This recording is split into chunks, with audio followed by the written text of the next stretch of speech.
Një debat mediatik i ashpër është ndezur pas deklaratave të gazetarit të njohur gjerman Michael Martens, i cili në disa komente publike ofendoi rënd presidentin e Kosovës, Vjosa Osmani, çka ka shkaktuar reagime të fuqishme në Prishtinë. Martens, gazetari i gazetës prestigjioze gjermane Frankfurter Allgemeine Zeitung, i është referuar një sër ngjarjesh diplomatike të fundit që lidhen me Osmanin, duke përfshirë edhe pjesëmarrjen e saj në forume ndërkombëtare dhe lidhjet me presidentin amerikan Donald Trump. Së fundmi, gazetari ka shkruar në një artikull të gjatë që ka publikuar në numrin e së mërkurës në gazetën gjermane Faz, dhe po ashtu Martens ka ndarë në rrjetin X disa nga pjesët që përmban artikulli i tij. Ai rikujton një intervistë të Osmanit nga viti 2019 ku ajo shpreh se synimi i saj ishte që asnjë vajzë dhe asnjë grua në Kosovë të mos besojë më se është inferiore dhe se gratë do ta dinin se nuk ka asgjë që nuk mund ta bëjnë.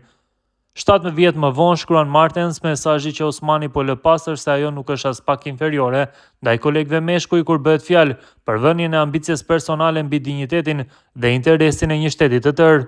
Sipas autorit, presidentja ka vepruar pa u koordinuar me kryeministrin Albin Kurti për të siguruar pranimin e Kosovës si antare themeluese në të ashtuquajturin Bordi për Paqen e Donald Trump, dhe se kryeministri i Shqipërisë Edi Rama është ai që siguroi Osmanit hyrjen tek Trumpi.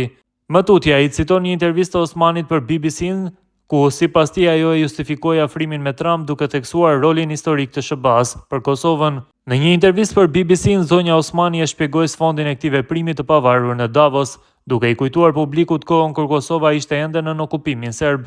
Shqiptarët në atë kohë, tha ajo, nuk merrin asgjë nga Kombet e Bashkuara përveç fjalëve.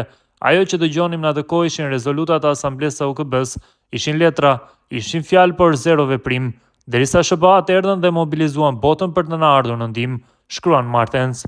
Mëtej ai kritikon edhe rolin e bashkëshortit të presidentes, Prindon Sadriu, i cili sugjeroi publikisht që ish Grand Hoteli në Prishtinë të shndërrohej në një Trump Hotel, si dhe vendimin e Osmanit për të organizuar një pritje presidenciale për premierën e filmit biografik Melanie, kushtuar bashkëshortes të Trumpit. Më 4 mars është afati i fundit kur Kuvendi i Kosovës duhet ta zgjedhë presidentin e ri. Gazetari i Faz ka thënë se këto veprime lidhen drejt për drejt me faktin se mandati presidencial i Osmanit përfundon në mars dhe ajo aktualisht nuk ka mbështetjen e nevojshme në kuvend për një mandat të dytë.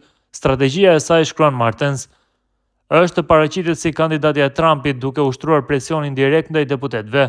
Osmani, shkruan autori i artikullit në Faz, i përdor lidhjet e saj të supozuara me rrethin e Donald Trumpit si mjet presioni ndaj deputetëve që e zgjedhin presidentin, duke dërguar mesazhin e nënkuptuar: nëse nuk më rizgjidhni presidente, do të keni probleme me Shtetet e Bashkuara. Martens shkruan se Osmani prej vitesh ka dështuar të krijojë miq, duke përmendur se shumë bashkëpunëtor të afërt si shefi i kabinetit të saj Blerin Vela nuk qëndruan gjatë pranë saj. Gazetari gjerman shkruan se ideja që afërsia me Washingtonin mund të garantojë automatikisht sukses politik në Kosovë mund të ketë funksionuar më parë, por realiteti ka ndryshuar tashmë. Megjithëse Kosova mbetet jashtëzakonisht pro-amerikane, mbështetja për SBA-t nuk është më e pakushtëzuar. Kosovarët e dallojnë qartë ndryshimin mes Amerikës së Clintonit dhe Bushit dhe asaj të Donald Trumpit.